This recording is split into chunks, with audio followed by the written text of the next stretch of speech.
सहनो भुनक्तु सह वीर्यं करवावहै तेजस्विनावधीतमस्तु मा विद्विषावहै।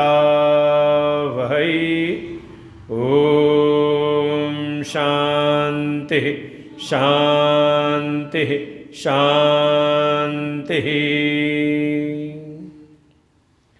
अखण्डमण्डलाकारं व्याप्तं येन चराचरं तत्पदं दर्शितं येन तस्मै श्रीगुरवे नमः। अज्ञानतिमिरान्धस्य ज्ञानाञ्जनशलाकया चक्षुरुन्मीलितं येन तस्मै श्रीगुरवे नमः। गुरुर्ब्रह्मा गुरुर्विष्णु गुरुर्देवो महेश्वर गुरुर्साक्षात् परं ब्रह्म तस्मै श्रीगुरवे नमः। त्वमेव माता च पिता त्वमेव बन्धुश्च सखा त्वमेव विद्या द्रविणं त्वमेव सर्वं मम देवदेव। गजाननं भूतगणादिसेवितं कपित्थजम्बूफलचारुभक्षणम् उमासुतं शोकविनाशकारकं नमामि विघ्नेश्वरपादपङ्कजम्। नारायणं नमस्कृत्य नरं चैव नरोत्तमं देवीं सरस्वतीं व्यासं ततो जयमुदीरयेत्। सच्चिदानन्दरूपाय विश्वोत्पत्त्यादिहेतवे तापत्रयविनाशाय श्रीकृष्णाय वयं नुमः। यं प्रव्रजन्तमनुपेतमपेतकृत्यं द्वैपायनो विरहकातरया जुहाव पुत्रेति तन्मयतया तरवो विनेदो तं सर्वभूतहृदयं मुनिमानतोऽस्मि।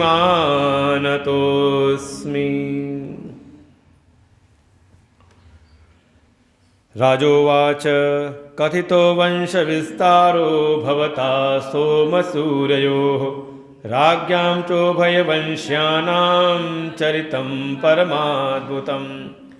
यदोष्टधर्मशीलस्य नितरां मुनिसत्तमः तत्रांशेनावतीर्णस्य विष्णो वीर्याणि शंसनः। अवतीर्य यदोर्वंशे भगवान् भूतभावनं कृतवान् यानि विश्वात्मा तानि नो वद विस्तरात्।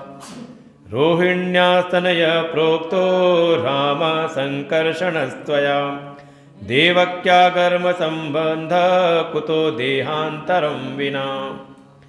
एतदन्यच्च सर्वं मे मुने कृष्ण विचेष्टितं वक्तुमर्हसि सर्वज्ञं श्रद्धानाय विस्तृतम्।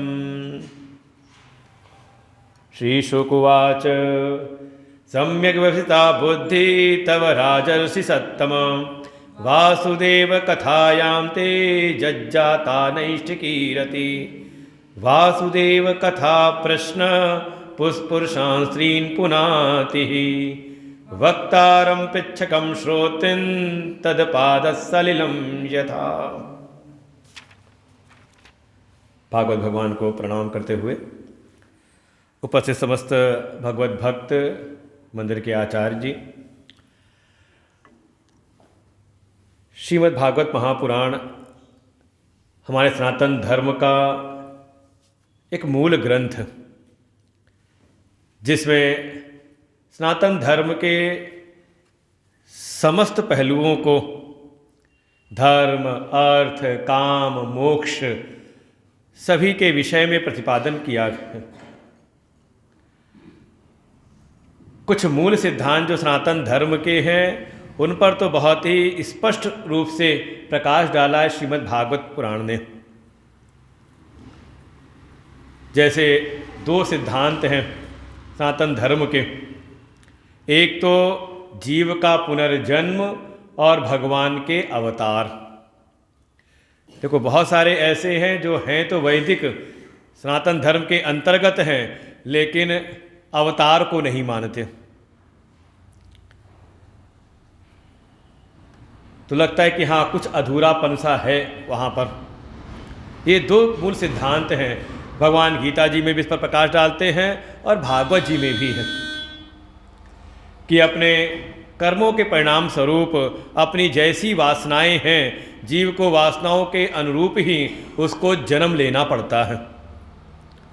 और समय समय पे जो परम सत्ता है, परम तत्व है, परमात्मा है, वो सृष्टि की स्थिति को बनाए रखने के लिए समयानुकूल समय समय पर वो भी इस धराधाम पर आते हैं।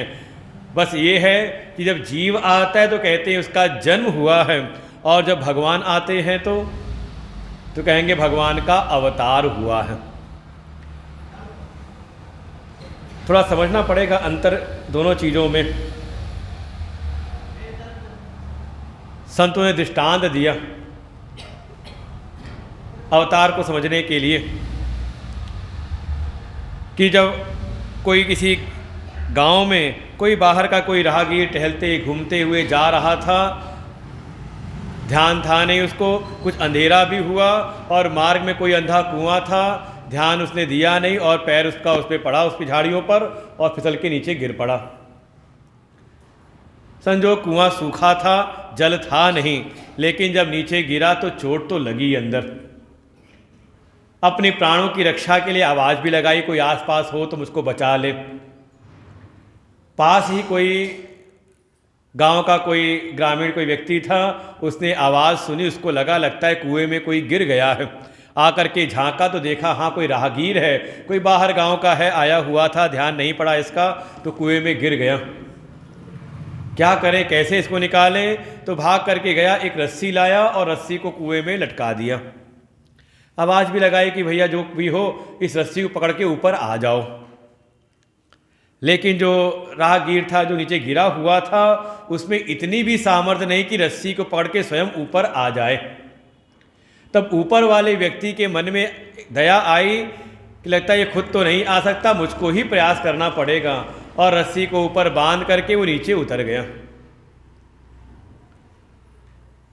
और नीचे उतर करके ये था कि उसको साथ लेकर के ऊपर आ जाऊंगा। लेकिन तब तक ये खबर फैल गई पूरे गांव में कि कुएं में कोई गिर गया है,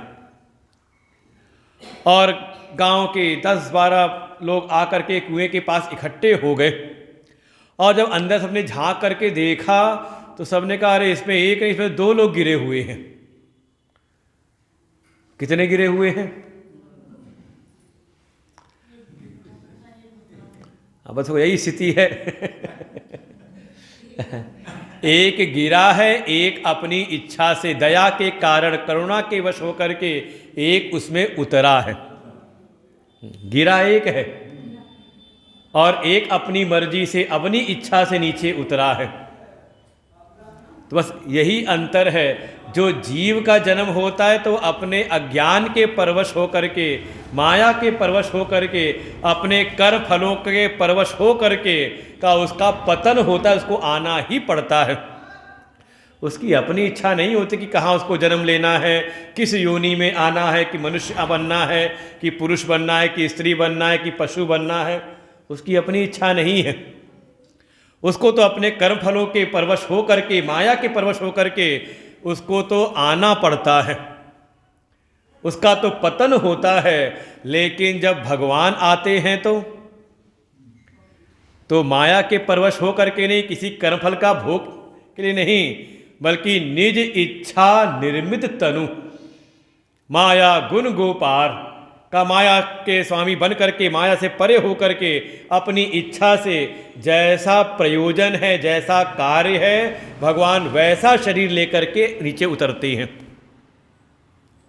है तो उनकी महिमा अपरंपार, है तो निर्गुण निराकार निरुपाधिक सर्वव्यापक तत्व हैं, कण कण में व्याप्त रहे हैं। लेकिन कोई प्रयोजन आया, किसी भक्त पर कष्ट आए, धर्म की हानि हुई, तो भगवान जो अव्यक्त रूप में है, जग निवास प्रभु प्रगटे अलिख अखिल लोक विश्राम।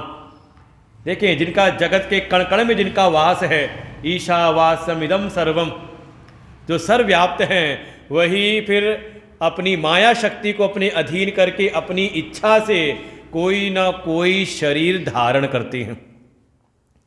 अगर आवश्यकता पड़ी मत्स्य रूप की तो भगवान ने मत्स्य अवतार लिया, आवश्यकता पड़ी कच्छप की तो भगवान ने कच्छप अवतार लिया, आवश्यकता पड़ी अगर वाराह रूप में भगवान वाराह शूकर रूप में भी आ गए, आवश्यकता पड़ी नरसिंह की तो भगवान नरसिंह रूप में भी, वही कभी वामन बन करके, वही कभी राम परशुराम, और वही आते हैं कभी कृष्ण बन करके। उनकी अपनी इच्छा है, उनकी कोई, उन पर कोई किसी का कोई दबाव है नहीं, अपनी इच्छा से।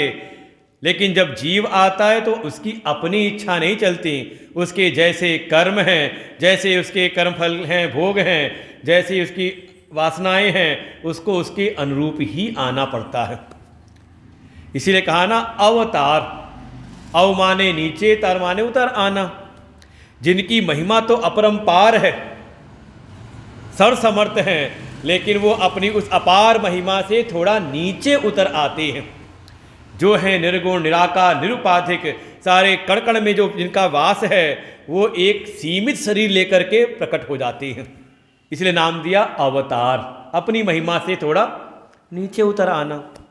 इतना तो घर में भी होता है।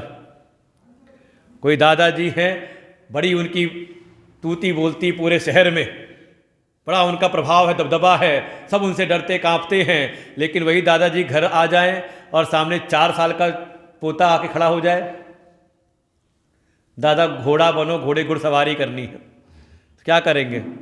प्रभाव दिखाएंगे वहाँ पे अपना। का प्रेम के परवश होकर सो केवल भगतन हित लागी। जैसे परमात्मा भक्तों के प्रेम के परवश होकर के उनके भक्तों के हित के लिए, ऐसे ही समझ लो बिल्कुल जैसे आप परिवार में अपने प्रेम के परवश होकर के आप नीचे उतर आते हो, झुक जाते हो, और फिर वो जो पोता बैठता है पीठ के ऊपर, चल मेरे घोड़े टिक टिक टिक, और पूरा मैदान घुमाएगा, पूरा लॉन घुमाएगा। अच्छा मान लो पोते को लगा कि घोड़े को बहुत देर हो गई घुमाते घुमाते, भूख लगी है, तो घोड़ा क्या खाता है? घास उखाड़े लॉन में से और ले मेरे घोड़े घास खा ले, भूख लगी होगी। तो बताओ दादाजी खाएंगे कि नहीं खाएंगे? खाएंगे नहीं खाएंगे घास? खाएंगे नहीं, खाने की नाटक तो करेंगे ना, खाने की लीला तो करेंगे ना, कि हाँ मेरा बेटा खुश रहे, उसका प्रसन्न हो जाए, चलो उसको बड़ा ध्यान है मेरा।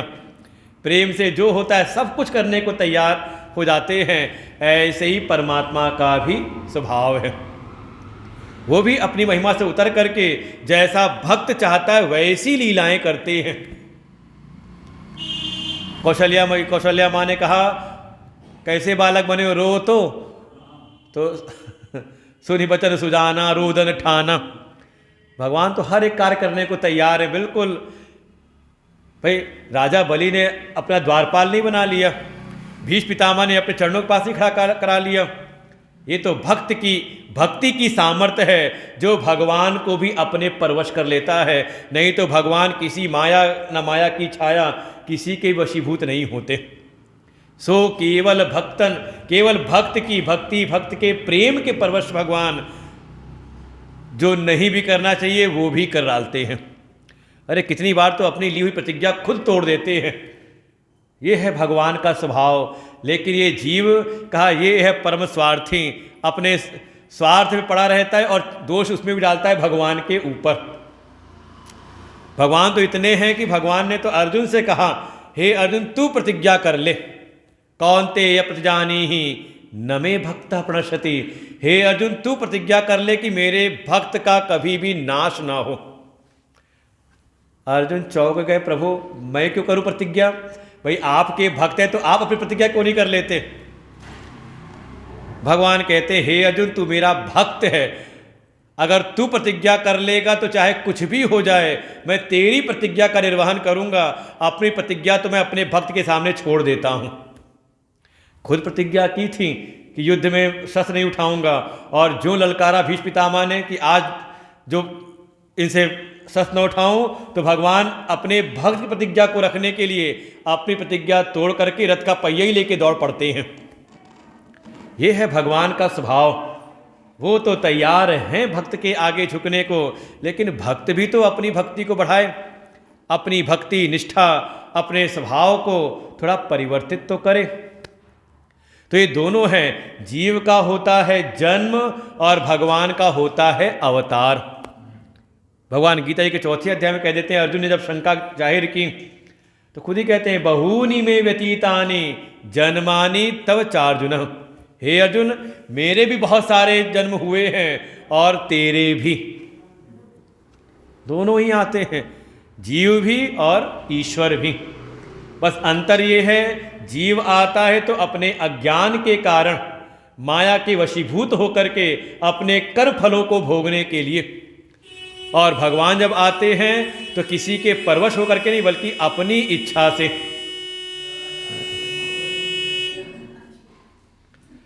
अपनी इच्छा से माया को अपने बस में करके प्रकृतिम स्वाम अधिष्ठाय, अपनी प्रकृति अपनी माया शक्ति को अपने अधीन करके भगवान प्रकट होते हैं।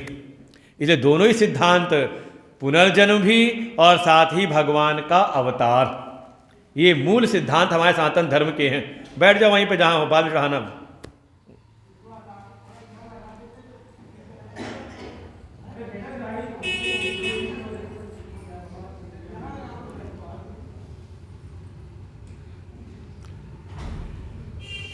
बोलो सच्चिदानंद भगवान की। ऐसे ही भगवान का फिर अवतार होता है द्वापर युग में मथुरा की कारागृह में। देखिए बहुत सारी ऐसी घटनाएं हैं भागवत जी में वर्णन जिनका है और बड़े सूक्ष्म रहस्य हैं। जब देवकी वसुदेव का विवाह हो रहा था कोई दुर्घटना नहीं हुई, विदाई हो रही कोई दुर्घटना नहीं हुई, लेकिन जैसे ही कंस के मन में आया कि अपनी बहन को खुद छोड़ने जाऊंगा, और जैसी रथ की बागडोर अपने हाथ में ली, तुरंत आकाशवाणी हो गई। अब आप सोचें, अगर आकाशवाणी को होना ही था तो पहले हो जाती, विवाह ही ना होता। या फिर 8वां गर्भ अगर काल बनेगा तो 8वां गर्भ होने में 8 साल तो लग जाएंगे ना कम से कम, तो आज ही क्यों हो गई? 6-7 साल बाद हो जाती आकाशवाणी, उसी समय क्यों हुई? का एक से बढ़कर इसमें आप एक से एक सूक्ष्म रहस्य यहाँ छुपे पड़े हुए हैं, और ये अपने जीवन का अंग है। कहा जब तक वसुदेव देवकी के सारथी पर कोई और सारथी था कोई समस्या नहीं हुई, लेकिन जैसी सारथी की जगह पर वो दुष्ट अभिमानी कंस बैठा, तुरंत आकाशवाणी होती है। हमारे उपनिषद, हमारे वेद एक रूपक देते हैं कि ये जो हमारा शरीर है ये शरीर ही रथ है। आत्मानमृतनम विद्धि शरीरम रथमेव तो बुद्धिम तु सारथिम विद्धि मनः प्रग्रहमेव च। इंद्रियाणि हयान आहुर विषयान तेषु गोचरान, कि ये शरीर ही रथ है। इसी रथ पर जीव भी है और ईश्वर भी है। अच्छा, अर्जुन का जो रथ है महाभारत के युद्ध में, नर के स्वरूप अर्जुन भी बैठे हैं और नारायण के स्वरूप भगवान कृष्ण भी हैं, दोनों हैं। बस ये है कि महिमा किसको प्राप्त है। ये जो शरीर रूपी रथ है, अच्छा इस रथ का स्वामी कौन है? कौन है स्वामी आपके रथ का? शरीर रूपी रथ का स्वामी कौन है? बस यहीं पे अच्छा, परमात्मा स्वामी है अगर शरीर के, तो ये गलत रास्ते पे क्यों जाता है फिर? क्या परमात्मा चाहेंगे कि क्यों गलत जगह पे जाए ये जीव, दुख के झंझटों में फंसे ये? परमात्मा नहीं, परमात्मा को स्वामी आप बना दो तो कृपा है भगवान की। इसका स्वामी मैं हूं, जहां मैं चाहता हूं शरीर को लेकर के जाता हूं। आपने कहा कि शरीर को सत्संग में लेके जाना है तो सत्संग में आ गए। अच्छा, अभी एक फोन आ जाए, बीच में मैसेज आ जाए, कोई बुलाने आ जाए तो मन में आया कि नहीं वो काम ज़्यादा जरूरी है, तो आप सत्संग छोड़ के भगवान को छोड़ के चले जाते हो। तो कैसे कह दिया भगवान मालिक है? का इस रथ का, जैसे अभी हमने दृष्टांत दिया अर्जुन का रथ है, वहां नर भी हैं अर्जुन और नारायण भी हैं, तो मालिक कौन है रथ का? उस रथ का मालिक कौन है? अर्जुन मालिक हैं। अर्जुन कहते हैं कृष्ण मेरे रथ को उसके पास ले चलो, उससे युद्ध करना है। तो भगवान तो सेवक हैं, वहां पे सारथी हैं। जैसा अर्जुन कहता है वैसा भगवान लेके चले जाते हैं। तो जो जीव आत्मा है वो इस शरीर रूपी रथ का मालिक है। महिमा तब होती शरीर रूपी रथ की कि ये जो सारथी की जगह, सारथी अर्थात बुद्धि, बुद्धि रूपी सारथी पर आपने किसको बैठाया है? बुद्धि रूपी सारथी पर अगर बैठा है अहंकार, अभिमान, तो जीवन में आपके दुर्घटना घटेगी घटेगी, विपत्तियां जीवन में आएंगी ही आएंगी, आप उसको बचा नहीं सकते। महिमा ये हो जाए कि हम इस बुद्धि रूपी जो सारथी है इस पर भगवान को बैठा दें, भगवान के हाथ में हमारे रथ की बागडोर आ जाए। लेकिन इतना आसान होता नहीं है। ये जब कोई बहुत सत्संग सुने और समझ ले सत्संग सुनना ही, ये सत्संग के ज्ञान को, सत्संग के रहस्यों को अपनी बुद्धि में बैठाना ही समझ ले भगवान को अपना सारथी बनाना है। आप किसकी सुनते हो अपने जीवन में? किसकी सलाह पे चलते हो? सत्संग संतों की सलाह पर चलते हो या दुनिया की? बस यही अंतर है। अगर जीवन में अगर हम अपनी बुद्धि के बैठा दे सत्संग को, ज्ञान को, भगवान को, तो जीवन में कोई विपत्ति नहीं। और जैसी इसके पे बैठाया हमने अहंकार को, अभिमान को, तो तुरंत दुर्घटना घटित होती है। सारा जो माहौल था सारा माहौल बदल गया। आगे घटना घटित हुई, 6 बच्चों का वध किया, 7वें को वहाँ पर स्थापित किया जहाँ पे बलराम जी प्रकट होते हैं, भगवान के ही अंश हैं शेष रूप में। और 8वें गर्भ में स्वयं भगवान का अवतार होता है। और जन्म के समय ही भगवान कह देते हैं कि मुझको छोड़ आओ गोकुल में। और देखें यहाँ भी एक रहस्य है, भगवान प्रकट हुए हैं मथुरा में, और जिस समय भगवान प्रकट हुए सारे मथुरा में सब सो रहे थे, सारे द्वारपाल सो गए। यहाँ तक कि वसुदेव जी लेके निकले तो कोई मिला नहीं उनको रास्ते में। ये भी नहीं वर्णन नहीं आई कि कुत्ता भी किसी कुत्ते ने भौंका हो, बिल्कुल सन्नाटा। और वहीं जब गोकुल पहुंचे हैं तो गोकुल में प्रकट हुई है भगवान की माया कन्या के रूप में, और वहां भी सब सो रहे हैं, वहां भी कोई जगता हुआ नहीं मिला। आप कल्पना करें कि प्रसव हो गया है यशोदा मैया को, लेकिन उनको पता ही नहीं कि कन्या हुई कि पुत्र हुआ है, सब सोए हुए हैं। और जरा सा परिवर्तन हुआ, वसुदेव जी ने लाला को रखा यशोदा के पास में, और जो कन्या वहां पर जन्म ली थी उसको लेकर के आ गए मथुरा। भगवान पहुंचे गोकुल में और वो माया आ गई मथुरा में। दोनों जगह का दृश्य बदल गया। वहां पहुंचे भगवान तो सब जग गए और वहां उत्सव मनाने लगे, और यहां पर जब माया आई तो सब के सब जगने लगे। बहिरंतपुरद्वार सर्वा पूर्वदावृता ततो बालध्वनिं श्रुत्वा गृहपाला समुत्थिता। वो जैसी वो कन्या आई, अभी तक कन्या भी चुपचाप थी, जैसे ही मथुरा में आई तो कन्या रोने लगी, और उसकी रोने की आवाज़ सुन करके वो द्वार और तो सब बंद हो गए थे, आते ही हथकड़ी बेड़ियाँ भी लग गई थी। और देखो यहाँ भी एक एक जगह छोटे छोटे रहस्य हैं।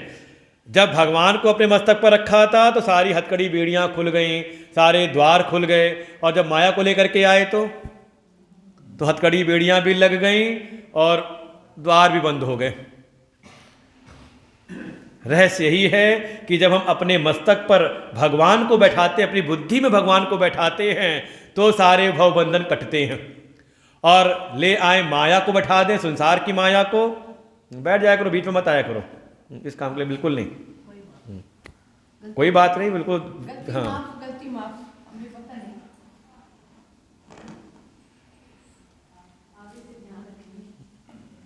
आज कुछ है, ये विघ्न ज़्यादा ही हो रहा है। हाँ। वो तो चढ़वाते हैं ना, कुछ चढ़ता रहे तो उनका भला होता है। यहाँ जरूरत नहीं, हम लोग कृपा भगवान की रहती है कि किसी भक्त दुनिया पे आश्रित नहीं होते संत। वो ऐसा विकृत रूप कथाओं का हो गया है ना, और उसी में लोगों को ज़्यादा मज़ा भी आता है। कारण क्या है कि अभी बुद्धि में भगवान की महिमा बैठी नहीं है, और सत्संग है हमारी बुद्धि में भगवान की महिमा को बढ़ाना। क्योंकि जब तक हमें महात्मा का बोध नहीं होता तब तक बुद्धि में आश्रय भाव दृढ़ नहीं होता, और साथ ही भगवान के मधुर स्वभाव का भी बोध सत्संग कराता है, और उनकी मधुरता को जान करके उनसे प्रेम होता है। और यही दो चीज़ अगर हमारी दृढ़ हो जाए भगवान में, एक तो आश्रय भाव और दूसरा भगवान से प्रेम, इसका नाम है भक्ति। बाकी आप क्या चढ़ा रहे हो क्या नहीं चढ़ा रहे हो, भगवान को कोई आवश्यकता उसकी है नहीं, क्योंकि भगवान जानते हैं कि कितना चढ़ा रहे हो, कितना दिया है भगवान ने, और हम कितना अर्पण कर रहे हैं भगवान को, भगवान सब जानते हैं हमारे देख। तो बिल्कुल भगवान का बनाया हुआ एक सिस्टम बना हुआ है, जो जितना करता है उतना उसको मिलता है। और जहाँ वास्तविकता जहाँ पर नहीं, जहाँ पर परमार्थ की बात नहीं, वहाँ कई बार दिखावे के लिए लोग ज़्यादा कर डालते हैं। ये हम लोग का अनुभव है। जहाँ कोई वास्तविक, जहाँ कथा नहीं केवल मनोरंजन रहता है, वहाँ व्यवस्थाएं भी खूब अच्छी बन जाती हैं। क्योंकि वहाँ पर क्या है ना कि वहाँ पर साधना नहीं है, वहाँ अपने मन का संयम नहीं है, वहाँ तो अपने मन का और क्या कहते हैं बढ़ावा मिलता है। हमारे अहंकार को और पोषित किया जाता है, बार बार नाम बोल करके, आपकी महिमा गा करके। वहाँ भगवान की महिमा नहीं गाई जाती। सुना है कि कभी कथा है सत्संग, हमने अपने एक आगे जगह बैठे, वहाँ भगवान की महिमा कम होती, जो भगत चढ़ावा चढ़ाते हैं उनकी महिमा ज़्यादा हो जाती है। इसीलिए उस कथा का भी कोई बहुत परिणाम जीवन में उतरता नहीं। कथा वो है जहाँ महिमा भगवान की हो, जिससे हमारा आश्रय भाव उन पर दृढ़ हो। जो अभी हमने आश्रय धन पर लगा रखा है, संसार की वस्तु पर लगा रखा है, और दुखी भी होते रहते हैं, वो आश्रय भाव भगवान में जुड़ जाए, और साथ में उनके मधुर स्वभाव को जान के हमारा प्रेम उनसे हो। जैसी हमारी ममता आसक्ति संसार पर है, वैसी भगवान पर हो जाए, तब समझो कि सत्संग आपने कुछ सुना है। नहीं तो बाकी तो मनोरंजन के साधन बहुत सारे हैं। बस ये है कि कथा में आकर के भजन कीर्तन कर लिया तो सात्विक मनोरंजन हो गया, लेकिन है वो मनोरंजन ही, और हमारी भागवत जी मनोरंजन का साधन नहीं है। और ये एक प्रकार से भागवत जी के प्रति अपराध होता है। भाई आपकी जो महिमा है, आप कहीं जाओ और उस महिमा के अनुरूप आपके साथ कोई व्यवहार ना करे तो आपको प्रसन्नता होती कि वहाँ, अब देखो शादी विवाह में खूब होता है ये सब, कोई ना कोई नाराज जरूर होता है। क्यों? क्योंकि उसको लगता है कि मेरी जो महिमा थी, मेरा जो पद था, वैसा यहाँ पर सम्मान हुआ नहीं, तो आप वहाँ से रुष्ट हो जाते हो। तो ऐसे क्या भगवान रुष्ट नहीं होते होंगे कि जो उनकी महिमा है, जो भागवत की महिमा है, ये साक्षात मोक्ष प्रदान कर सकते हैं, और उसको लोग आजकल नाचने गाने और मनोरंजन का साधन बना देते हैं। तो ऐसे उस कथा का पुण्य तो कम है, बल्कि उसका पाप ज़्यादा लग जाता है। और भागवत जी प्रारंभ में कह दिया था, विप्रई भागवती वार्ता गेहे गेहे जने जने कारिता कण लोभे न कथा सारस ततो गतः। कि कथा तो खूब होती है, खूब कथा हो रही, घर घर में, जन जन में, सब जगह बड़े बड़े पंडा लगा के कथाएं होती हैं, लेकिन वहाँ पर जो प्रयोजन है वो भगवत प्राप्ति नहीं, जीवन को सुधारना नहीं, साधना के मार्ग में आगे बढ़ना नहीं, मुक्ति के मार्ग में आगे नहीं बढ़ना, बल्कि केवल, और नहीं बैठ जाओ माता, यहाँ बीच में मत नहीं आना, हमारे पे प्रणाम कर लो।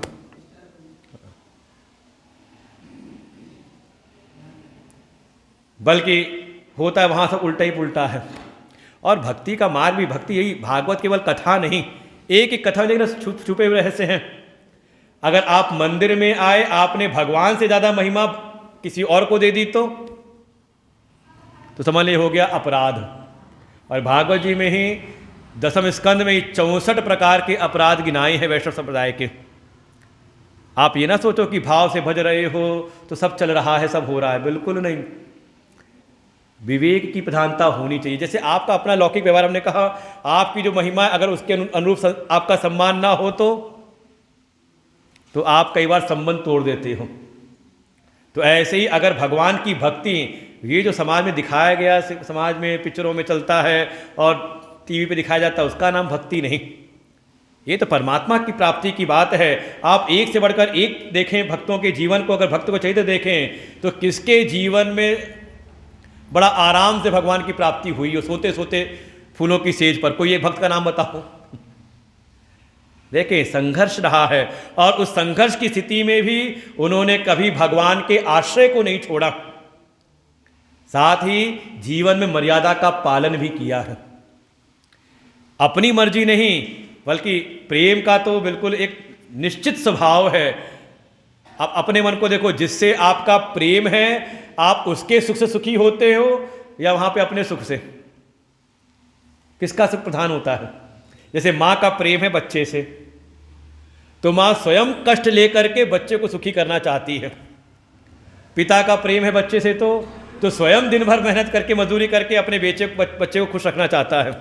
ये है प्रेम का स्वरूप। यहाँ अपनी महिमा नहीं, यहाँ अपना सुख नहीं, बल्कि भगवान के अनुकूल रहने की भावना होती है कि मेरे द्वारा छोटी सी भी गलती ना हो, कि कहीं भगवान का तिरस्कार, भगवान की अवमानना ना हो जाए। और देखिए आजकल जो ये चला आ रहा है नया पैटर्न आधुनिकता के नाम पर, इसमें हमारे कदम कदम पे केवल अपराध ही अपराध होते हैं, और फिर आप रोते। इसीलिए कहा ना, भक्ति तो है लेकिन ज्ञान नहीं है, वैराग्य नहीं है, तो भक्ति भी रो रही है। ये भागवत जी का सिद्धांत, मूल सिद्धांत प्रारंभ ही यहाँ से होता है। वास्तव में भक्ति तो वो है। और ये एक बात और भी है, देखो, जिससे आपका प्रेम हो जाए ना, तो उसके बारे में आपको जानने का भाव होता है। और ये हम लोग का अनुभव खूब अच्छा है। कई बार नई नई जगह जाते हैं, बिल्कुल अनजान जगह पर, तो बिल्कुल जो भी होते हैं बिल्कुल अनजान होते हैं, लेकिन धीरे धीरे कथा सुनते हुए थोड़ा प्रेम हुआ तो लोग पूछने लगते हैं, आप कहाँ रहते हो, क्या करते हो, कहाँ आश्रम है, क्या हुआ? जिससे जितना प्रेम बढ़ता गया, उसको आप जानने का प्रयास करते हैं कि इनको क्या अच्छा लगता है, कि नहीं होता? अच्छा, घर में पति पत्नी का ही प्रेम हो और अपनी मर्जी चलाते रहे दोनों, तो कितने दिन निभेगी? यही हो रहा है आज के समय दुनिया में। पुराना समय था कि अनुकूल पत्नी पति की सेवा में, उसको क्या अच्छा लगता है और पति पत्नी को क्या अच्छा लगता है, कहीं ना कहीं जानने का भाव, और जान करके वो करते तो प्रेम बनता था, तो कहीं 7 जन्मों का हो। और आज के समय सबकी अपनी अपनी महत्वाकांक्षाएं हैं, सबकी अपनी अपनी इच्छाएं हैं, तो बस होता है कि यही 7वां जन्म हो। देखिए, प्रेम को समझना हो तो वो भी शास्त्र में आना पड़ता है, भागवत जी में। हम अनजाने में मोह को भी प्रेम समझ लेते हैं। बाल बराबर फर्क है, अंतर है मोह और प्रेम में। और परिणाम क्या है? कहा, प्रेम में जो प्रेम करने वाला वो कभी दुखी होता नहीं, उसको हर घड़ी सुख मिलता है, अगर वो प्रेम में है। और मोह में पड़ा हुआ व्यक्ति चाहता तो सुख है, लेकिन उसको सुख नहीं मिलता, दुख ही दुख मिलता है। मोह का ही परिणाम है शोक, वो शोक से बच नहीं सकता। तो अंतर क्या है? तो अंतर बस यही है, मोह में अपनी इच्छाएं, अपना सुख प्रधान रहता है, जैसा मैं चाहता हूं वैसा हो, और नहीं है। और देखिए, मोह ऐसा होता है, वो अपनी चाहत भी और लेकिन छोड़ना भी नहीं चाहते, सब ऐसे ही रहे लेकिन हो मेरी मर्जी के हिसाब से। और प्रेम में व्यक्ति अपनी इच्छाओं को छोड़ देता है, त्याग देता है। और देखो, सब कर रहे हो घर परिवार में, जिससे प्रेम है, जिसका सुख चाहते हैं, उसके लिए, उसके सुख में सुखी होते हैं। जैसे अब छोटा बच्चा है तो माता पिता का बहुत प्रेम होता है छोटे बच्चे से, इसलिए बच्चा जो करता है सो अच्छा लगता है। अच्छा, छोटा बच्चा आपका नाम सुन करके आपका नाम बोले तो ये खूब होता है बचपन, वो लोग नाम बुलाते हैं तो बच्चा सुन लेता है, फिर वही नाम लेके बुलाता है। तो कभी बुरा लगा आपको? अरे बड़ी खुशी होती, मेरा नाम ले रहा है। अच्छा, आप गोद में लिए हो और अचानक बच्चे ने हाथ झुलाते हुए एक जोर से थप्पड़ मार दिया, तो क्या किया? उतारा उसको गोद से, 2-4 थप्पड़ लगाए उसको मारता है। अच्छा, वही बच्चा बड़ा होकर के नाम ले आपका, तो आपका नाम ले और कहीं एक बार हाथ उठा दे, आपको धक्का दे दे, तो भले हाथ भी ना उठाए, धक्का भी दे दे कहीं गुस्से में, क्या होगा मन में? कारण क्या है? जो बच्चा छोटा है तो उससे कोई अपेक्षा नहीं है, उसे कोई इच्छा नहीं बनती।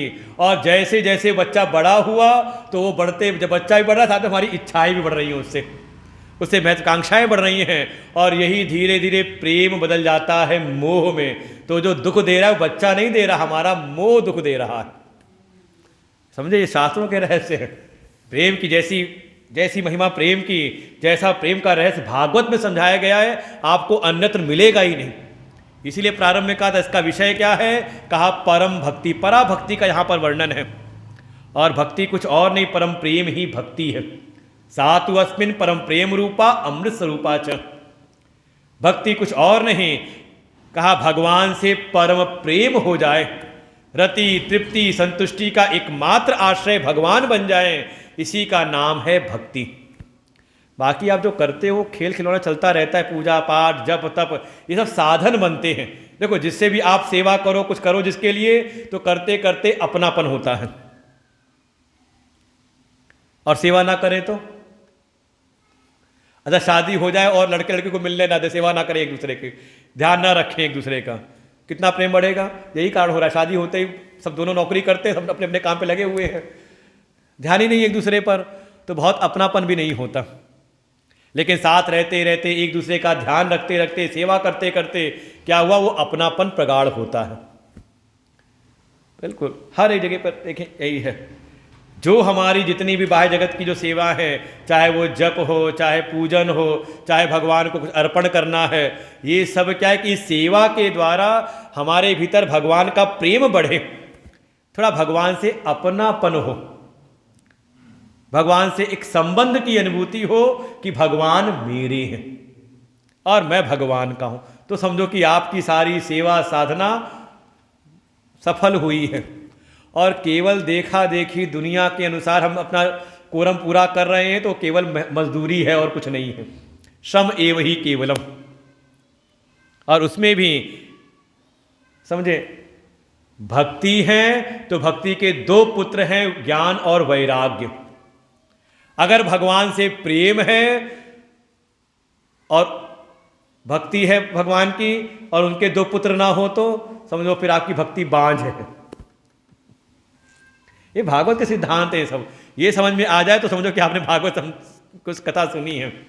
केवल जाके हंसना खेलना गाना नाचना गाना, उसका नाम भागवत नहीं है, वो तो अपराध हो रहा है समाज में कहीं ना कहीं, भागवत जी का की अवमानना करते हैं।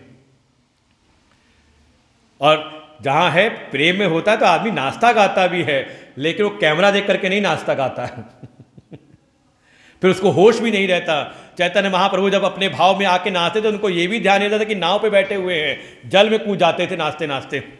है कोई ऐसा? वो केवल कैमरा देख करके माहौल उठा और फिर नाच लिया और फिर शांत हो गए, और उसके बाद का जो व्यवहार दुनिया में होता है तो लगता है कि इनसे कर्कशा तो कोई है ही नहीं। वो हृदय का भाव प्रकट होता तो बात अलग है। जब हृदय आनंद हो, भक्ति में, प्रेम में, तो वो बावलापन आता है, लेकिन वो बड़ी ऊपर की स्थिति है। फिर उसको फिर दीन दुनिया का होश नहीं रहता। यहाँ तो वही मान लो आपने भजन कीर्तन में नाचा गाया और जरा सा आपका सम्मान नहीं हुआ तो अरे फिर झगड़ा भी हो जाता है, लेन देन को लेकर झगड़ा हो जाता है कथाओं के बाद, हिसाब किताब में भी, कम से कम जैसा भी हमारी समिति संस्थाओं में नहीं होता। कारण क्या है कि यहाँ पर ज्ञान की महिमा है, भक्ति हो। और देखो ये भी है, जिससे आपका प्रेम होता है तो उसको, उसका जो भी प्रिय है वो हम जानते हैं और करते हैं, और उसको जो अप्रिय उसका हम भी त्याग कर देते हैं। है कि नहीं? त्याग है कि नहीं? जहाँ प्रेम है तो कई बार तो ऐसा है खुद अच्छा, खुद बहुत चीज़ें हमें बहुत अच्छी लगती हैं, लेकिन हम जिस घर में आए, ये माताओं को होगा, जिस घर में आए वहाँ का कुछ माहौल अलग था, वहाँ साथ खान पान अलग था, तो हम अपनी जो इच्छाएं छोड़ देते हैं। सभी ने छोड़ा है, सब है, वैराग्य भी है और साथ में ज्ञान भी है। जब ज्ञान वैराग बढ़े इस भक्ति के द्वारा, तो समझे कि हाँ अब आपकी भक्ति सफल है, बांझ नहीं है। बिल्कुल इसके द्वारा अपना अपनापन भगवान से हो। और देखो यही अंतर था, एक जगह पे माया प्रकट हुई है तो सबके सब सो रहे हैं, और एक नगर ऐसा है जहां पर भगवान प्रकट हुए हैं, सबके सब सो रहे हैं। दो नगर हैं, और अंतर हुआ भगवान पहुंचे गोकुल में तो वहां सब जग गए, और माया आ गई मथुरा में तो यहां सब जग गए। तो जैसे इस शरीर को रथ कहा, ऐसी भागवत जी में इस शरीर को एक नगर की संज्ञा भी दी है, नव द्वारे पुरे देहि पुरंजनोपाख्यान में। ये 9 द्वारों वाला जो पुर है, नगर है, इसको आपने कैसा बनाया है? मथुरा बनाया है या गोकुल बना रखा है? अंतर कितना है? जो गोकुल में रहने वाले हैं वो सब सरल हृदय के हैं, भगवान से के प्रेमी हैं, भगवान के भक्त हैं। और जब उन भक्तों के बीच पे जब माया आई हुई है,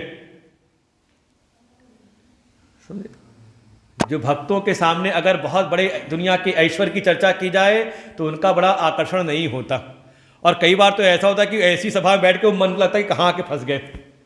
लेकिन उन्हीं के सामने भगवान की महिमा गाई जाए, भगवान के गुणों का वर्णन किया जाए तो उसको बड़ा आनंद मिलता है, अच्छा लगता है कि आज बड़ी अच्छी जगह, आज दिन बड़ा अच्छा बीता।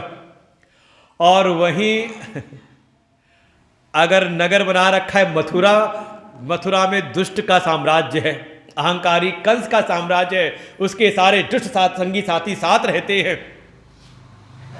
वैसे ही अगर भीतर भी अगर अहंकार का साम्राज्य है और ये सारी दुनिया के जितने भी दोष बैठे हुए घर करके अंदर, तो उसके सामने जब भगवान की बात करो तो उंगने लगता है। ये पहचान है कि आपको कथा में रस मिल रहा है या दुनियादारी में रस मिल रहा है। मथुरा में भगवान आए तो सब सो रहे हैं और जब माया आई तो सब जग गए। यही है, एक संसारी है और एक भक्त है।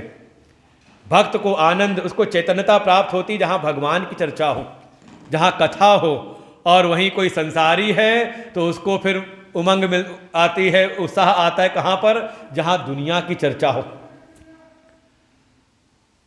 इधर जैसी वो माया आई अंदर, वो सारे द्वारपाल जग गए, जाकर कंस को सूचना दी। कंस भी आया, 8वां गर्भ है, मेरा काल यही है। गिरते पड़ते हुए आया, जैसी देखा देवकी की ओर, देवकी ने उस कन्या को छुपाने का प्रयास किया। कहा अरे भैया ये तो कन्या, इससे तुम्हें किस प्रकार का भय? कंस एक बार तो चौंक गया कि कन्या हुई है, लेकिन अगले क्षण उसके मन में आया कि मेरा जो शत्रु है उसका कोई भरोसा नहीं, एक बार पहले भी स्त्री रूप में आ चुका है, मोहिनी के रूप में। कन्या है तो क्या है, तो मेरे शत्रु ही। वो कन्या को छीन के ज्यों ही पटकने का प्रयास किया, वो कन्या हाथ उठा के आकाश में चली जाती है। और आकाश में जा करके जो फटकार लगाई है कंस को, किम मया हतया मंद जाता कृतवांत कृत यत पावापुर शत्रुमा हिंसी कृपणान वृथा। अरे मूर्ख, इन देवकी वसुदेव को व्यर्थ में तू कष्ट मत दे। तेरा जो काल है ना, तेरा शत्रु जो है वो तो कहीं और जन्म ले चुका है, इसलिए व्यर्थ में ये देवकी वसुदेव को पीड़ा मत दे। ऐसा कह करके माँ भगवती वहीं से अंतर्ध्यान हो जाती हैं। और ऐसी मान्यता है कि माँ भगवती के जो स्थान है वो जाकर के वहाँ पर निवास करती हैं, विंध्याचल में। और इधर कंस तो जो चौंका, जब सुना वो फटकार, थोड़ा डर भी लगा कि वो जो अष्टभुजा प्रकट हुई थी, सारे हाथों में शस्त्र थे, अस्त्र शस्त्र थे, बड़ी कृपा हुई, उन्होंने मेरा वध नहीं किया। वो चाहती तो मुझको मार भी सकती थी, थे तो कहीं ना कहीं 8वां गर्भ के रूप में, वही मुझको मार सकती थी। हाथ तो जान बच गई। तुरंत क्षमा याचना करते हैं वसुदेव देवकी से और कहते हैं देखो मेरी बहन बहन हुई, इसमें मेरा कोई दोष नहीं है। दैवम अपि अनितम वक्ति ना मर्त्या एव केवलम, इसमें जो तुम्हारे बच्चे मरे इसमें केवल मेरा ही दोष नहीं है। ये देखो सारे जो देवता लोग हैं ना, ये भी झूठ बोलते हैं। इन्होंने झूठ बोल करके मेरे हाथों से इनका वध करवा दिया। अगर वो आकाशवाणी ना हुई होती तो देखो ये दुष्ट का ज्ञान है। और फिर बड़ी बड़ी ज्ञान की बातें भी की। माँ शोचतम महाभागो, अरे आप लोग शोक ना करिए, ये सब जन्म मरण तो सब प्रारब्ध के अधीन है। बड़ा सुंदर यहाँ पर ज्ञान दिया है। सब अपने कर्मों के अनुरूप ही सबका जन्म होता है, सबका मरण होता है। और ऐसा कह के उस दिन बंधन से मुक्त कर दिया, यहाँ कारागृह से मुक्त कर दिया था। इसके बाद फिर अपने महल में रहते हैं। लेकिन इधर जब आया महल में, सभा में बैठी, सारे उसके दुष्ट संगी साथी बैठे, वहाँ चर्चा शुरू हुई। राजन, जैसी वो देवी कह के गई हैं, वो आकाशवाणी पहली बार तो आकाशवाणी झूठी निकल गई, लेकिन ये देवी तो साक्षात प्रकट हुई थी, इनकी बात को हम नकार नहीं सकते। वो कह गई कि आपका शत्रु कहीं और जन्म ले चुका है, क्या करें? तो किसी ने कहा कि एक तरह सारे जितने नवजात महीने भर के बच्चे सबको मरवा देते हैं। दूसरे ने कहा नहीं, ऐसा करना ठीक नहीं, प्रजा में हाहाकार मच जाएगा, प्रजा पलायन कर जाएगी, जब प्रजा नहीं हुई तो हम शासन किस पर करेंगे। तब किसी ने सलाह दी, राजन आपको चिंता करने की आवश्यकता नहीं, आपके पास एक से बढ़कर एक मायावी राक्षस हैं, आप किसी को भी इस कार्य पे लगा दो, वो छुप करके मारते रहेंगे बच्चों को, लगेगा जैसे कोई रोग फैल गया, कोई महामारी आ गई।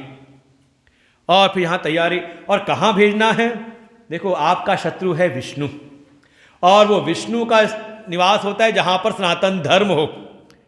और सनातन धर्म कहाँ पर है, कहा जहाँ पर तस्य च ब्रह्म गो विप्रः तपो यज्ञः स दक्षिणाः, जहाँ पर ब्राह्मणों की सेवा होती हो, जहाँ गौ की सेवा हो। अब ये नहीं कि गौ चले जाएं गौशाला, कोई डेयरी वेरी में चले जाएं, वहाँ नहीं, ये व्यवसाय वाला नहीं, जो नाप के खाना भी देता हो, कितना दूध लेना हो तक खिलाए, और जर्सी गाय नहीं, देसी गाय जहाँ पर हो वो भगवान को प्रिय है। जहाँ गाय की सेवा होती हो, जहाँ पर तप होता हो, जहाँ पर दक्षिणा से युक्त यज्ञ होते हों, ये सब सनातन धर्म के मूल आधार स्तंभ हैं। अगर हमारा अंश, हमारी शक्ति, सामर्थ्य अगर इन कार्यों में नहीं लगती तो समझे कि फिर हमारे जीवन में वो भक्ति है ही नहीं। जहाँ ये सारे कार्य होते हैं वहीं पे सनातन धर्म, वहीं पर विष्णु का वास है, तो समाज में इन सब चीज़ों को बंद करा दिया जाए। देखो यही होता है, जब कोई आता है विधर्मी तो यही करता है, कहीं पूजा पाठ ना हो, जप तप ना हो, ब्राह्मणों को, संतों को, इनको त्रास दिया जाए, जहाँ गाय की सेवा होती है उसको बंद कराया जाए, ये सारी चीज़ें घटनाएं होती हैं। और इधर यहाँ तैयारी हुई और उधर चलते हैं गोकुल में, भगवान के भक्तों की नगरी में। जब से भगवान प्रकट हुए यहाँ तो नित्य नए उल्लास, एक उत्सव मनाया जाता है, सब आते, सारे गोकुलवासी आते हैं, रोज रोज कोई ना कोई भेंट लेकर के आते हैं। भाई खुशी हो तो देने का मन होता है, त्यागने का मन होता है। इधर सारे जो गोकुलवासी वो भी भेंट लेकर के आते हैं, और नंद राय जी भी चौथेपन में हुआ है लाला, जो खुशी उनके मन में है। अरे जो आता है उसको किसी को खाली हाथ छोड़ते नहीं, अपनी तरफ से भी भेंट उसको प्रदान करते हैं। और जैसे गोकुल वालों को कोई मणि माणिक रत्न आदि का कोई आकर्षण नहीं, उनके चित्त में तो बस एक वही आकर्षण है, एक बार जो लाला को देख लेते हैं तो उनका चित्त तो जैसे भगवान से ही एक हो जाता है। जो चलते हैं वापस में जो भेंट मिली थी कहाँ गिर गई, किसी को कोई होश भी नहीं, लगता है जैसे साक्षात लक्ष्मी ही आकर के गोकुल में निवास कर रही हों, सड़कों पर मणि माणिक बिखरे पड़े हुए हैं। और यहाँ जो उत्सव होता है, दूध दही की नदियाँ बह रही हैं, भाई सब ग्वाले हैं तो भेंट भी दूध दही के लेकर के आते हैं, कोई एक दूसरे उड़ेल रहे हैं, कोई लगा रहे एक दूसरे को, करते करते 6 दिन बीत के पता चला नहीं। तब नंद बाबा को याद आया कि कुछ वो मार्च एंडिंग चल रही है, चला जाए कर चुकाने के लिए, तो कोई नई व्यवस्था नहीं है, हमारे शास्त्र में लिखा हुआ पहले से ही, नंदः कंसस्य वार्षिक्यम करम दातो कुरुद्वः। नंद बाबा को याद आया कि समय आ गया है, राजा कंस को कर चुकाना चाहिए, और बैलगाड़ी पे कर की सामग्री रख करके गोकुल की व्यवस्था जो और भी संगी साथी थे उनको सौंपी, और चल पड़ते मथुरा की ओर। मथुरा जाके राजा कंस को कर चुकाया, साथ ही अपने उत्तराधिकारी की भी सूचना दी कि मेरा भी उत्तराधिकारी आ गया है। पूछा कंस ने कब हुआ, कहा इसी अष्टमी की रात्रि को। चौंक तो गया, अच्छा इसी अष्टमी की, ऊपर से कुछ कहा नहीं। इसके बाद जो नंद राय जी हैं उनको स्मरण आता है अपने मित्र वसुदेव जी का, देखो कितनी बड़ी विपत्ति उनके जीवन पे आई, पूरा जीवन उनका कारागृह में, और उनके आंखों के सामने उनके 6 बालकों की हत्या हो गई। तो एक मित्र भाव को जाकर के, अब मित्रता का भाव भी यही है कि दुख में संगी साथी बने, जे न मित्र दुख होई दुखारे तिनहि बिलोकत पिलोकत पातक भारी। इसलिए भाव से गए हैं वसुदेव से मिलने, भेंट करने के लिए, उनको सांत्वना देने के लिए। लेकिन देखिए कैसा मित्रता का स्वभाव है। नंद राय जी के जीवन में अपार हर्ष है, लेकिन जब मिले हैं वसुदेव जी से तो अपना हर्ष, अपनी खुशी व्यक्त नहीं करते। और उधर जो वसुदेव जी हैं उनके जीवन में अपार दुख है, लेकिन जब मिले हैं वो नंदराय जी उनसे, तो अपने दुख को वहाँ पे प्रकट नहीं किया, बल्कि उनको बधाई देते हैं, अरे देखो तुम्हारे यहाँ लाला का जन्म हुआ है, लेकिन यहाँ क्या कर रहे हो? बताया कंस को कर चुकाने आया था। वसुदेव जी ने कहा अगर कर चुका चुके हो तो अब ज़्यादा देर यहाँ पर रहो नहीं, मुझको तो ऐसा लगता है कि तुम्हारे पीछे गोकुल में कोई उत्पात होने वाला है। करो वैवाशिको दत्तो रागे दृष्ट्वा वयम चव नेहस्थेयम बहुतिथम संति उत्पाताश्च गोकुले। मुझसे मिल लिए, राजा को कर चुका दिया, तो अब यहाँ रुको मत, चले जाओ जल्दी से गोकुल में, तुम्हारे पीछे वहाँ कोई उत्पात होने वाला है। और जैसी उत्पात की बात सुनी, जानते हैं वसुदेव जी सत्यनिष्ठ हैं, सत्य प्रतिज्ञ हैं, उनकी वाणी कभी झूठी होती नहीं। तो उत्पात की आशंका से युक्त होकर के जब चलते हैं तो हरि शरणम प्रभु रक्षा करें, प्रभु कृपा करें, ऐसे चिंतन करते हुए चलते हैं। और उधर इनके पीछे पहुंच गई कंस की भेजी हुई एक राक्षसी। कंसेन प्रहिता घोरा पूतना बाल घातिनी। गांव नगर घूमते हुए जो नवजात बालक हैं उनकी हत्या करते हुए रुधिराशिना, कहते रक्त पीती थी, ऐसी दुष्ट ये पूतना गई, जैसे भगवान ने स्वयं आकर्षित किया हो अपनी ओर कि इधर उधर क्यों घूम रही हो। और ये उड़ते उड़ते गोकुल के ऊपर से निकली। दिन था छठा दिन भगवान के जन्म का, और तैयारी हो रही थी छठी की। उसको लगा यहाँ उत्सव देखे कि यहाँ भी कोई लाला का कोई जन्म हुआ है बच्चे का। वो उतर के आई और बढ़िया सुंदर सा रूप बनाया। देखो अंदर नहीं सुंदर बनी है, अंदर को नहीं सुधारा है, ऊपर से सुंदर बन करके गई है। और एक पहले भी गई थी सुंदर बन करके, समझे, भगवान के सामने दम हम चलता नहीं है। ये भगवान एक एक लीला समझाना संकेत कर रहे हैं। एक पहले भी गई थी सुंदर बन करके, नाम था सूपनखा। भगवान ने देखा ये अंदर से तो अच्छी बनी नहीं, इशारा किया कि जाओ लक्ष्मण जी के पास में, लक्ष्मण जी आचार्य रूप में हैं, उनसे जाओ, पहले सत्संग सुनो, भक्ति की प्राप्ति करो, और भक्ति के द्वारा अपने मन अंतःकरण को शुद्ध करके निर्मल करके तो मेरे पास आओ। तो वही है बार बार भेजना लक्ष्मण के पास में। लक्ष्मण जी उनके पास ऐसे करते रहते हैं। लेकिन जब जबरदस्ती चाहा उसने और हमला करती जानकी जी के ऊपर कि भक्ति भी चाहिए तो जबरदस्ती, तो क्या जबरदस्ती नहीं मिलती, आचार्य की कृपा से ही प्राप्त होती भक्ति भी। और जब ज़्यादा जबरदस्ती कोई दिखाए, अपना अहंकार प्रकट करे, तो भगवान फिर भरी सभा में, भरे समाज में नाक कान काटते हैं। फिर अहंकार पे चोट पड़ती है उसके। ये भी गई सुंदर रूप बना करके, सारे नगर गांव वाले प्रभावित हुए, लगता है कोई देवी आई है। किसी ने कहा लगता है साक्षात लक्ष्मी जी ही आई हुई हैं। हे मांगना स्वर्ण से सुसज्जित है, हाथ में कमल का पुष्प भी है। सीधे पहुंची महल में नंदराय जी के। नंदराय तो है नहीं, यशोदा और रोहिणी बैठी अपने अपने लाला को लेकर के। जैसे ये अंदर पहुंची, इसकी सुंदरता को देख के चकाचौंध। जो अभी ध्यान था भगवान के ऊपर, लाला के ऊपर, वो ध्यान चला गया उसके ऊपर। भगवान तो बस पहले तो अपनी आंखें बंद कर ली जैसी वो अंदर प्रवेश की। संतों ने विचार किया कि भगवान ने आंखें क्यों बंद की। सब ने अपने अपने भाव व्यक्त किए। किसी ने कहा भगवान संकेत कर रहे हैं कि जैसे संतों के दर्शन से, भगवान के दर्शन से हमारे पापों का क्षय होता है। संत दरस जी पातक टरई, ऐसे ही अगर किसी दुष्ट को देख लो, दुष्ट के संग में बैठो, दुष्ट का अगर दर्शन मिल जाए तो वो हमारे पुण्यों का क्षय करता है, इसलिए उसका दर्शन नहीं करना चाहिए। इसलिए भगवान ने आंखें बंद कर ली। किसी ने कहा नहीं, भगवान तो बड़े कृपालु हैं, वो तो आंखें बंद के विचार करने लगे, चाहे जैसी भी है, आई तो मेरे पास है ना, तो मेरे पास आने का जो फल है वो तो अमोघ है, जिस भाव से भी आया हो। तो भगवान आंखें बंद करके विचार करने लगे, इसका कोई पुण्य दिख जाए किसी जन्म का। जैसे कल भी कहा था, भगवान मातृवत पोषण करते हैं। छोटी सी भी कोई अगर अच्छाई दिख जाए, भगवान उसको भी निमित्त बना के उसका कल्याण करते हैं। तो भगवान विचार करने लगे, विचार करते करते जान गए, अरे ये कोई और नहीं, वही है राजा बलि की कन्या रत्नमाला। जब मैं गया था बलि के यज्ञ मंडप में वामन बन करके, तो मेरे रूप को देख के इसके मन का भाव जगा था, इतना सुंदर बालक मुझको मिल जाए गोद में, तो इसको मैं अपने स्तनों से दूध पिलाती। भगवान ने भीतर कहा तथास्तु। लेकिन तभी वो 3 पग जमीन का संकल्प हुआ और भगवान वामन से हो गए विराट। और जब 2 पग जमीन नापने के बाद कुछ रहा नहीं तो राजा बलि को बांध के डाल दिया। जब ये घटना देखी तो उसी के मन में आया, ये कैसा न्याय है, इतना छल, इतना कपट।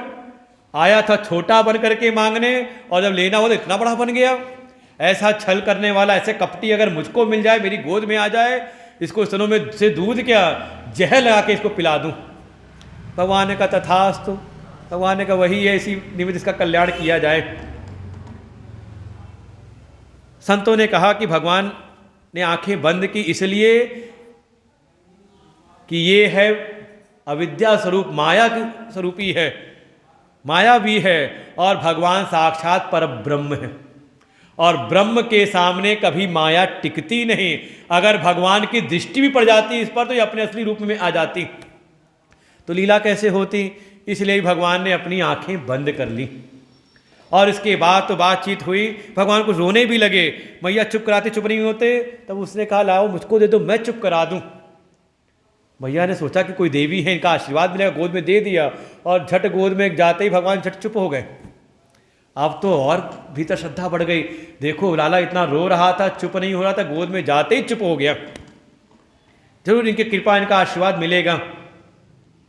संतों ने कहा भगवान भी कितना रोते। भगवान रोई इसलिए रहे थे कि देखो ये राक्षसी आई है, ये डरावनी आई हुई है खाने मुझको, मारने मुझको। तो जैसे छोटा बालक हो, कोई डरावनी चीज़ देखे तो रोने लगता है और अपनी माँ की आंचल में छुप जाता है। लेकिन माँ ही अगर वो डरावनी चीज़ के हाथ में दे दे तो भगवान भी सोचते फिर अब रोने का कोई फायदा है नहीं। इधर उसने बोला यशोदा को, रोहिणी को, अपने कार्य को, देखो घर में बहुत मेहमान आए हुए हैं और यहाँ उस कमरे में अकेले। जैसी देखा मौका पाया, अपने स्तनों को लाला के मुख में डाला और भगवान भी दोनों हाथों से उसके स्तनों को पकड़ करके उसके विष के साथ साथ उसका दूध पीते हुए तो उसके प्राणों को पीने लगे। और जब उसको वेदना प्रारंभ हुई, वो चिल्लाती मुंच मुंच अलम इति। भगवान कहते हैं बस एक बार जिसको पकड़ लेता हूँ जल्दी छोड़ता नहीं। और फिर इसके बाद जब वेदना होने लगी, अब भागी बाहर की ओर, अपने असली रूप में आ गई। सबने कहा इतनी बड़ी राक्षसी कहाँ से आ गई। और भगवान ने उसका प्राणों का पान किया। पूतना का भी होता है उद्धार। गिर पड़ती है और गिरते ही 6 कोस उसका शरीर पड़ गया। इतनी लंबी इतनी बड़ी हो गई थी, विकराल थी। वास्तव में ये पूतना कोई और नहीं, ये भीतर की अविद्या है, अपने स्वस्वरूप की अविद्या, अज्ञान। जो ये जीव जन्म से ही, भाई अविद्या अज्ञान के कारण ही जन्म हुआ है, लेकिन जन्म होने के बाद कम से कम अपनी अविद्या अज्ञान को मिटाए तो। भगवान संकेत करते हैं कि जीव का प्रथम कर्तव्य है अपने भीतर की अविद्या अज्ञान को मिटाए। क्योंकि अगर जब तक ये मूल अविद्या, मूल स्वरूप की अविद्या ज्ञान बैठी हुई है, तब तक आप दुनिया में कुछ भी कर लो, आपको जो सुख है वो सुख मिलने वाला है नहीं। क्योंकि दुख का कारण ही अज्ञान है, अविद्या स्वरूपिणी पूतना का। और देखो भगवान का स्पर्श मिला है तो जब इसके शरीर का जब दहन करने लगे, तो जब इसकी चिता जलती तो उससे सुगंध निकलती, जैसे कोई यज्ञ कर रहा हो, औषधियों को डाल के यज्ञ किया जा रहा हो, ऐसी सुगंध निकलती है। सुखदेव जी कहते हैं देखो ऐसी राक्षसी बाल हत्यारिन जिसने अनेकों बालकों की हत्या की थी, वो भी आई, भगवान का स्पर्श मिला तो भगवान ने भी उसको सद्गति प्रदान की, अपने ध्याय का पद दिया। फिर अगर कोई प्रेम से, श्रद्धा से भगवान का भजन करे तो उसको क्या गति देते होंगे। किम पुनः श्रद्धया भक्त्या कृष्णाय परमात्मने। ऐसे भगवान ने पूतना का उद्धार किया। कुछ समय बाद एक और असुर आया, शकटासुर, जो बैलगाड़ी में घुस गया था। भगवान ने उस शकटासुर का भी वध किया। अब कथा में याद रखो वो घटना होती है, मेहमान आ रहे हैं, जगह है नहीं, तो मैया ने घर की सारी सामग्री एक बैलगाड़ी के ऊपर रखवा दी।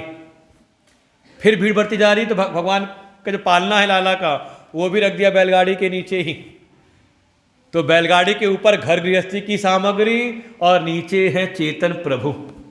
भगवान ने वो बैलगाड़ी उड़ाई, पैर मार करके पलटाई कि बैलगाड़ी तो गई, वो शकटासुर का भी उद्धार हुआ।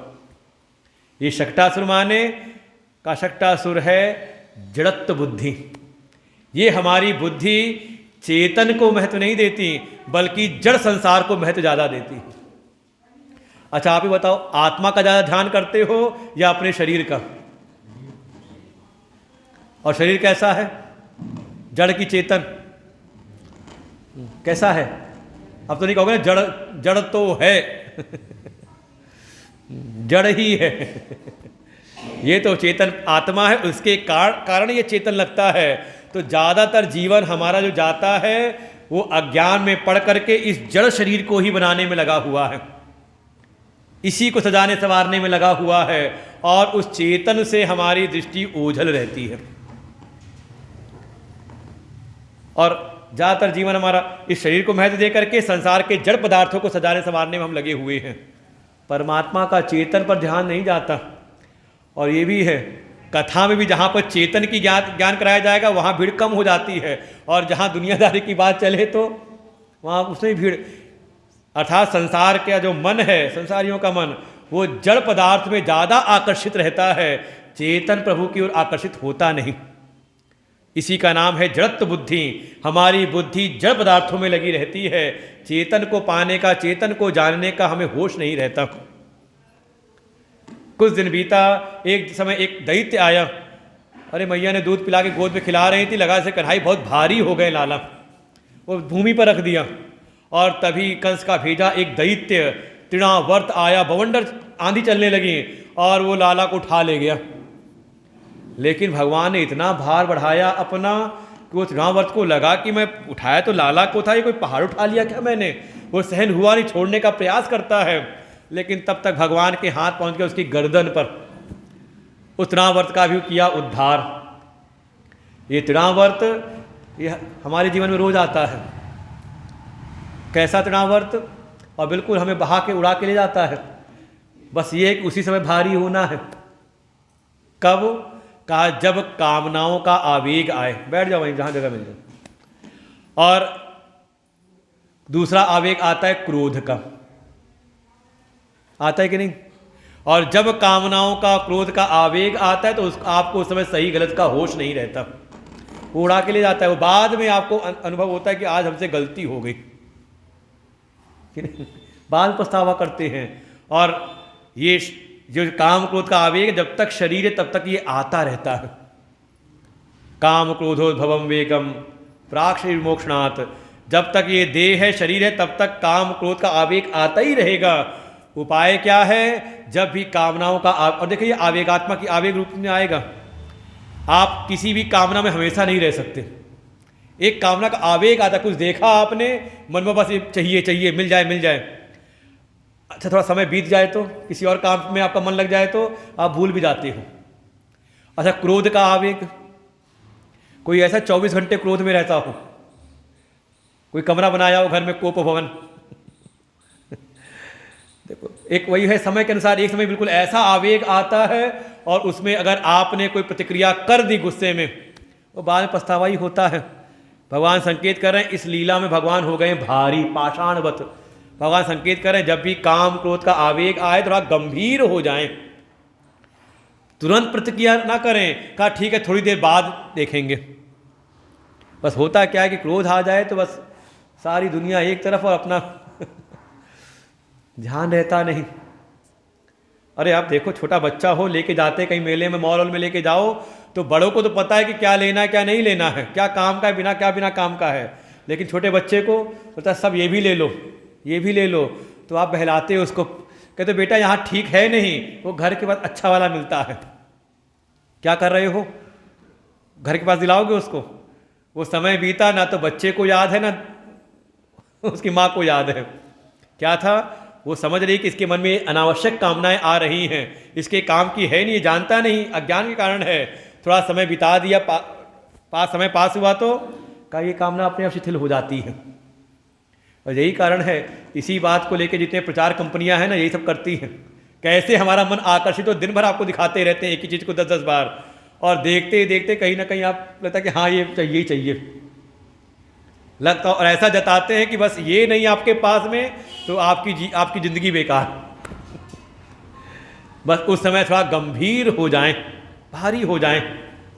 भगवान ने तृणावर्त का उद्धार किया। एक समय गर्गाचार्य आए, वसुदेव जी के जो कुल पुरोहित हैं, घूमते फिरते भ्रमण करते आए, उन्होंने भगवान का नामकरण किया। बलराम जी का नाम रखा, बलराम, और साथ में एक संकर्षण उनका दूसरा नाम, और इधर भगवान का नाम रखा कृष्ण, और कभी वसुदेव जी के यहाँ भी आए थे तो दूसरा नाम रखा वासुदेव। श्री कृष्ण गोविंद हरे मुरारी, हे नाथ नारायण वासुदेव।